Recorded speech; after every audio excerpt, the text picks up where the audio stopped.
The first shells struck Morrow's Reach, while the Galactic Council was still pretending there was time to negotiate.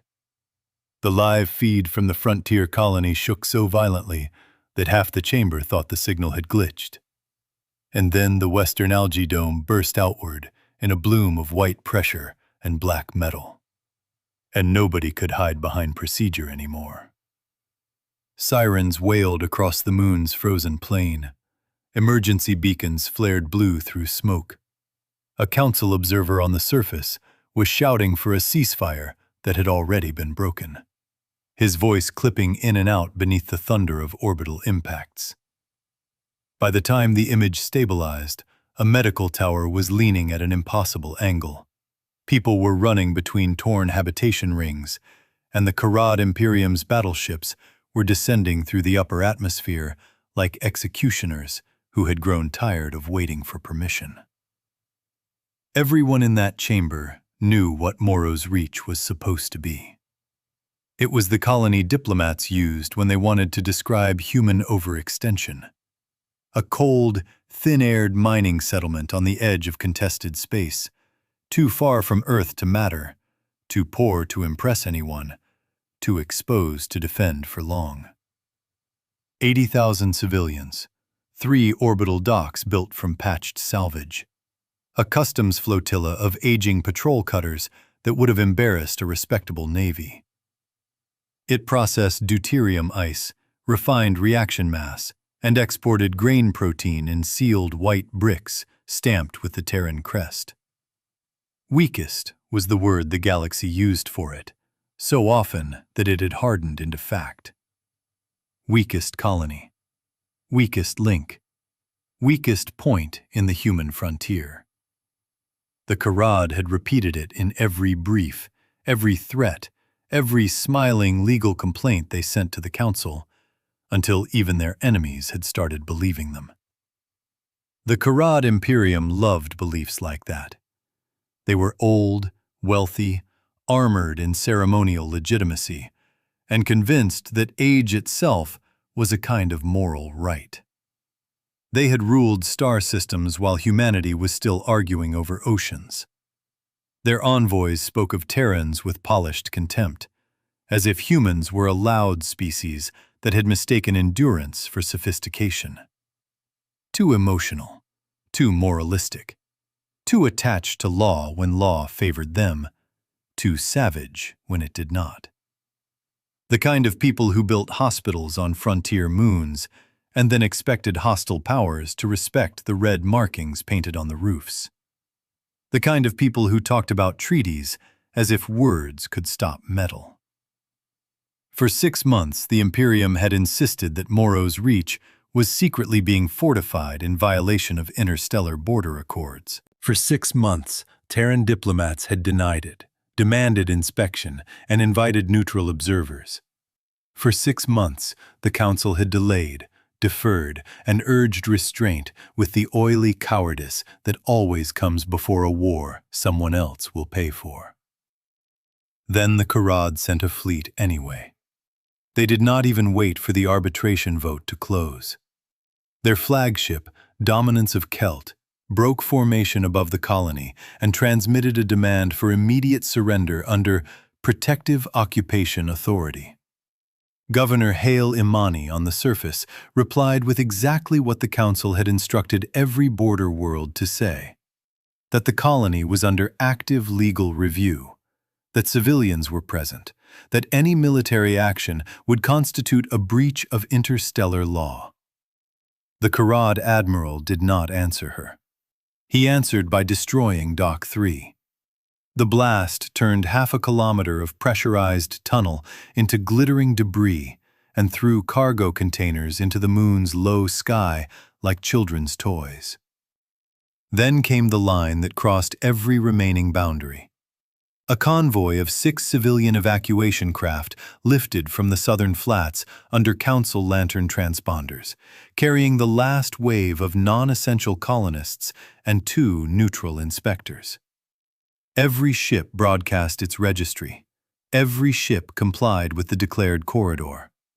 The Karad opened fire anyway.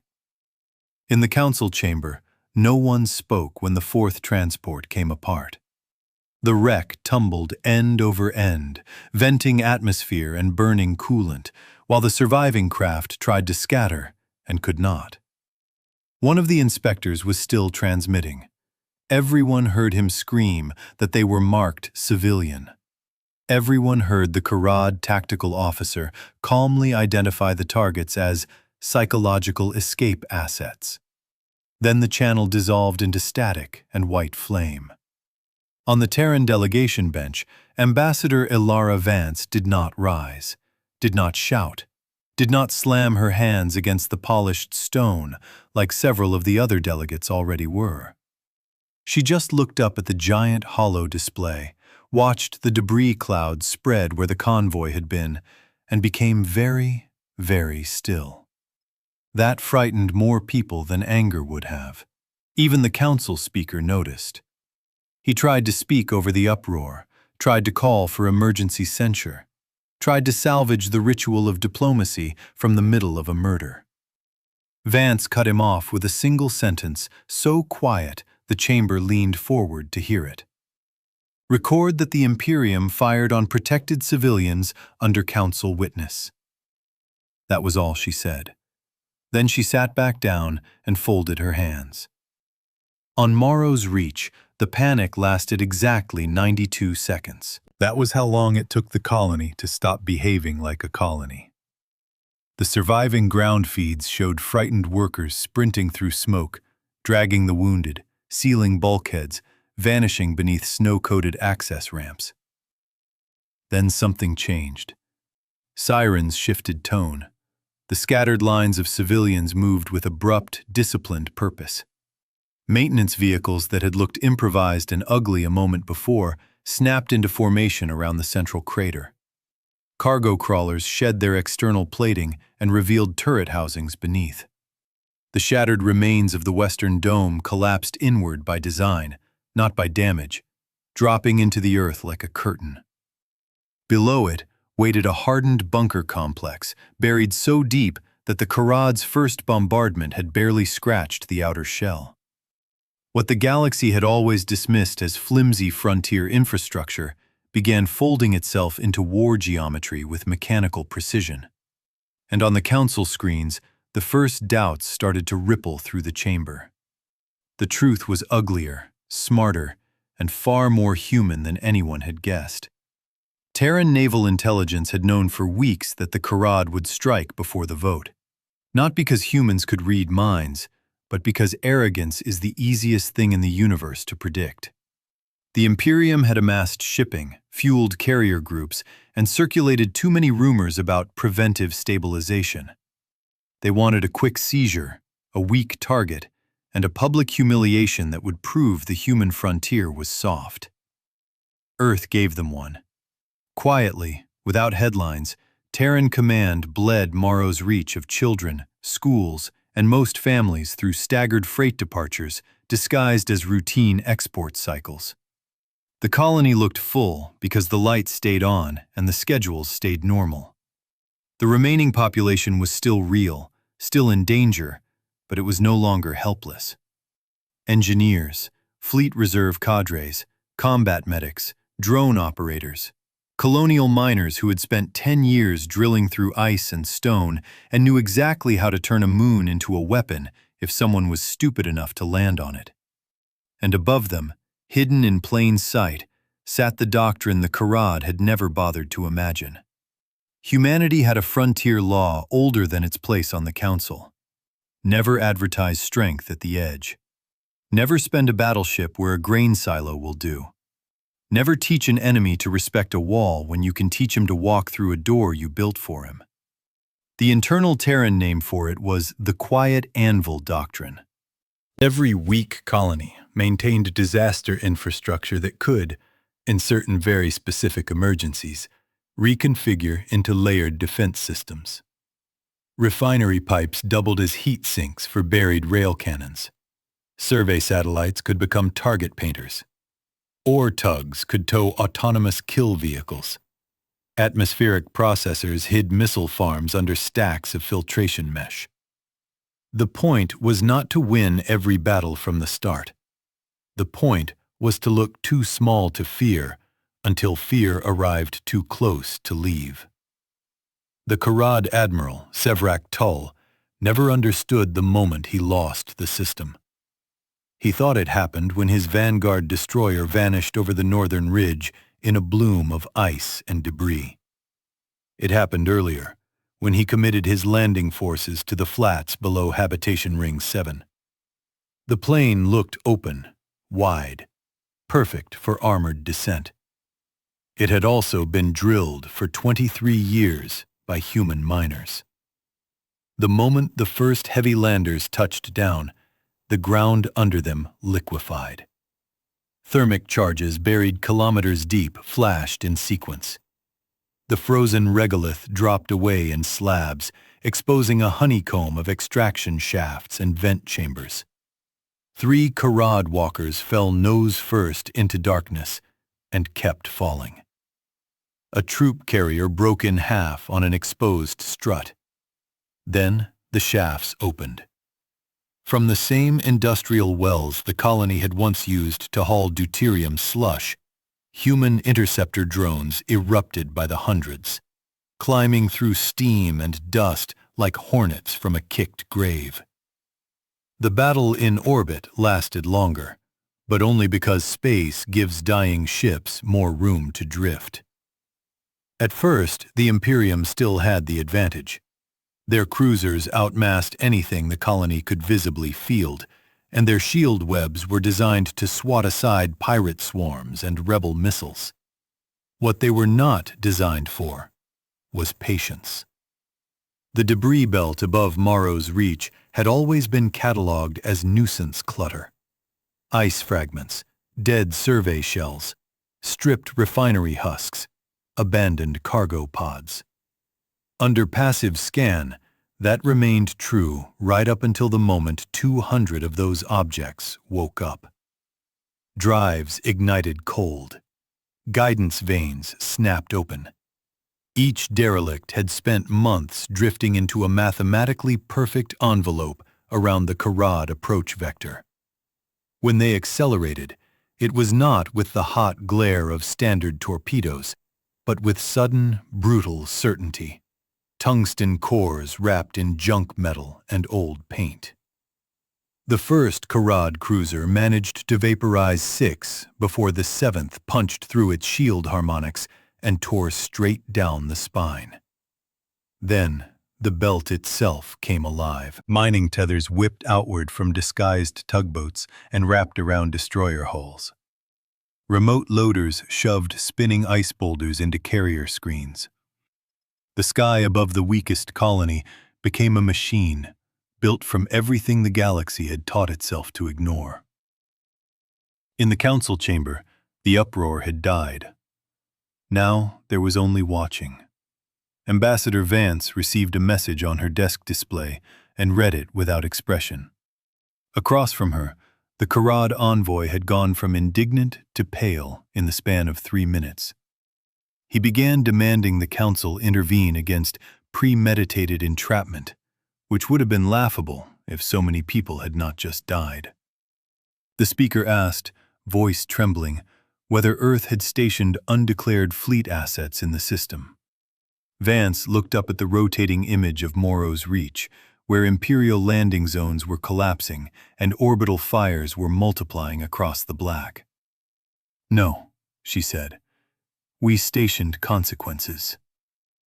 Then another alert rippled through the chamber as long-range sensors finally found what had been hiding beyond the gas giant's limb. The Terran fleet had not jumped in. It turned on. For 13 days, a task force of human warships had drifted cold behind the magnetized storms of Kepri, the giant world that shadowed Morrow's Reach. Engines dead. Reactors sunk to barely detectable output. Hulls wrapped in scavenged ore baffles and thermal skin harvested from civilian freighters. No transponders, no patrol loops. No heroic challenge broadcast into the void. Just a silent wall of mass waiting for the legal and tactical moment when war would no longer be a question. When Admiral Jun Sato gave the order, the darkness split apart. Heat signatures blossomed across the gas giant's night side. 32 Terran hulls rolled out from behind the storm bands in disciplined formation, not charging, not roaring, not wasting motion.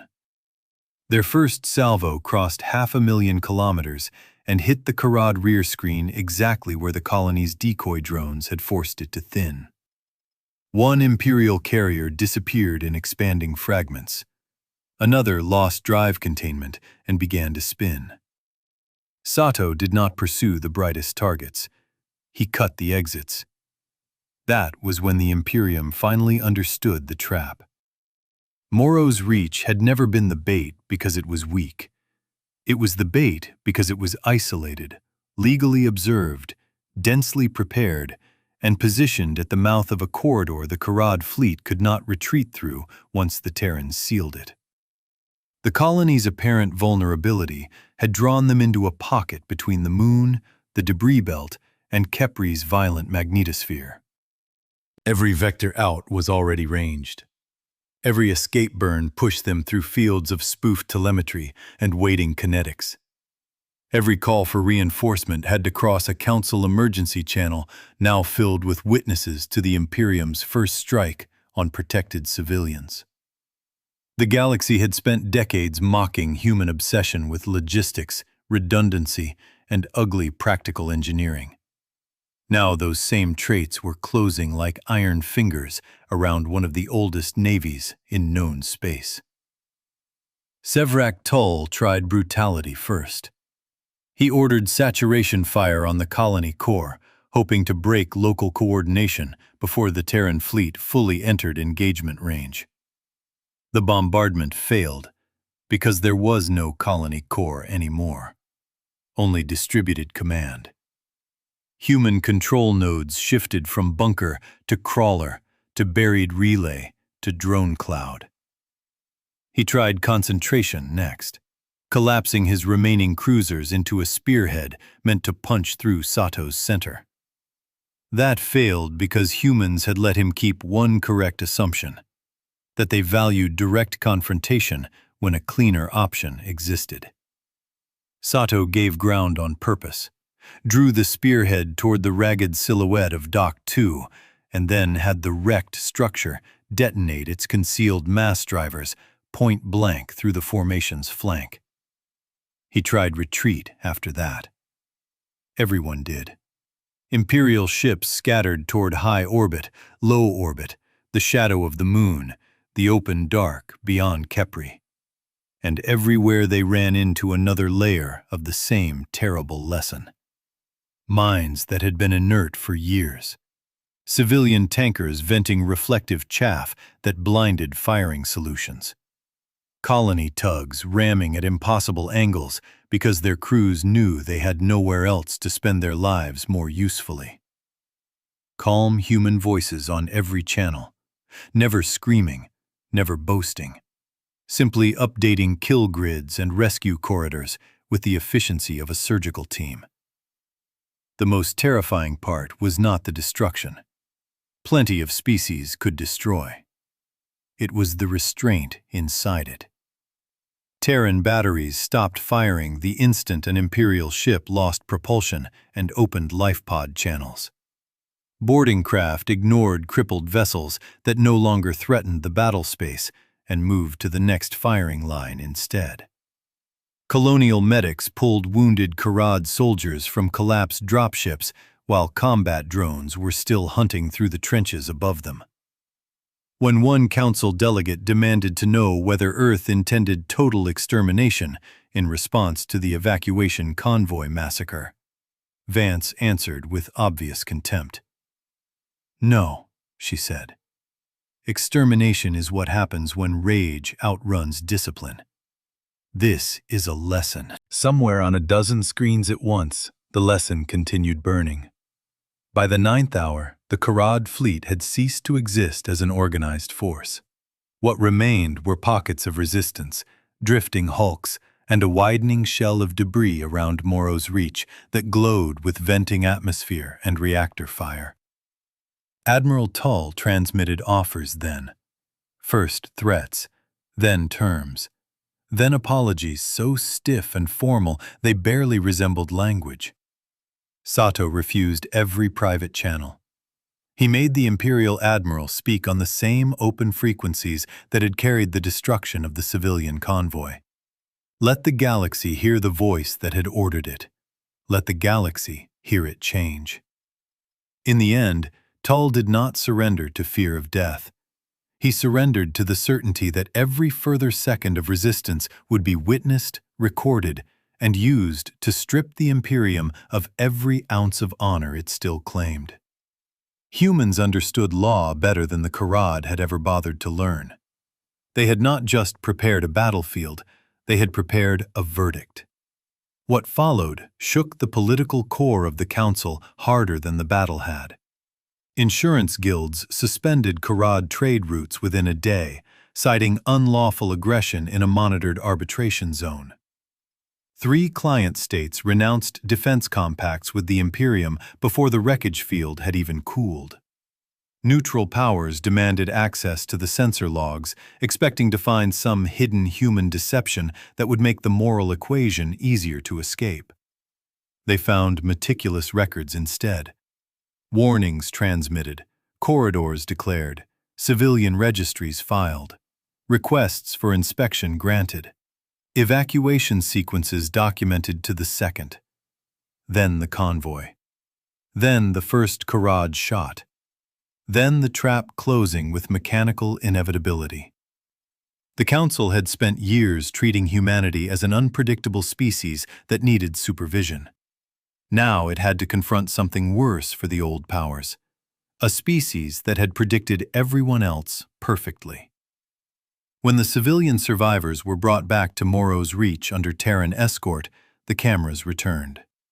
Children stepped from transport ramps into the ash-colored light of a world that should have been dead and was not. The main habitation ring was broken open, but intact pressure corridors already stretched between new shelters. Engineers were laying foundations before the smoke had finished thinning. A flag bearing the Terran blue had been raised over the crater where Dock 3 had stood, not as triumph, but as continuity. We are still here. Governor Imani, one arm in a sling, gave a statement so brief it spread across the entire spiral in hours. They came for the weakest colony, she said. They found the line. Even species that hated humans understood that sentence. The Kharad envoy resigned before the censure vote. Admiral Tull was handed over alive. The Imperium sued for talks it once would have considered humiliating. Earth accepted them with the same frost it had shown all along. And on every border from the Perseid Gap to the glass reefs of Neural, foreign fleets quietly revised their maps.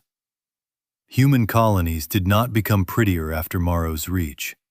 They did not become less remote, less patched together, or less stubbornly ordinary. If anything, they looked smaller, meaner, more patient. Merchants still saw hydroponic domes and freight rails and weathered docks clinging to bad worlds under hard stars. But now everyone else saw what might be sleeping underneath. Not just weapons, not just fleets. Resolve organized into infrastructure, memory cast into law. A species that would endure insult after insult, concession after concession, right up until the exact second it decided the account was due. Long after the wrecks had been salvaged and the dead named, Council scholars kept arguing over when the battle had truly been won. Some said it was the destroyed convoy, because that was the crime that unified human law, public anger, and military authority into one clean blade. Some said it was the evacuation months earlier, because that was when Earth chose not merely to survive an attack, but to educate the galaxy through it. Soldiers preferred the moment the silent Terran fleet lit its drives behind Kepri, turning darkness into certainty. Diplomats preferred Vance's words in the chamber because they revealed the shape of the coming disaster before anyone else understood it. They were all wrong. Morrow's Reach was won the day the Imperium decided weakness was something it could recognize from a distance. Weak was never the colony. Weak was the judgment that entered human space and mistook mercy for lack of teeth.